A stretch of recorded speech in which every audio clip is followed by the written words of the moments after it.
নমস্কার বন্ধুরা, জিবি জল চ্যানেলে তোমাদের ওয়েলকাম। তো আজকে একটা টিফিনের ভিডিও নিয়ে এসেছি। অফিসে কী এনেছি দেখো, এই যে করলাম, এটা কি দেখা যাচ্ছে?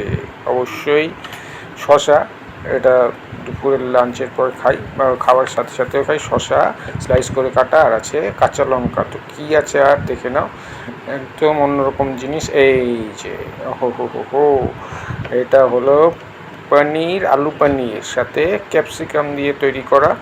খুব স্পাইসি না, আবার খুব মানে লাইটও না, একদম মনের মতো। এই যে দেখো কেমন জুসি ও পনিরগুলো। তো এটা হচ্ছে পনির আছে, সাথে সাথে কি আছে অবশ্যই, ওরে সাবাস, সে তো মানে আনএক্সপেক্টেড। আমি পরোটা পরোটা ভেবেছিলাম। যাই হোক, এটা fried rice, veg fried rice.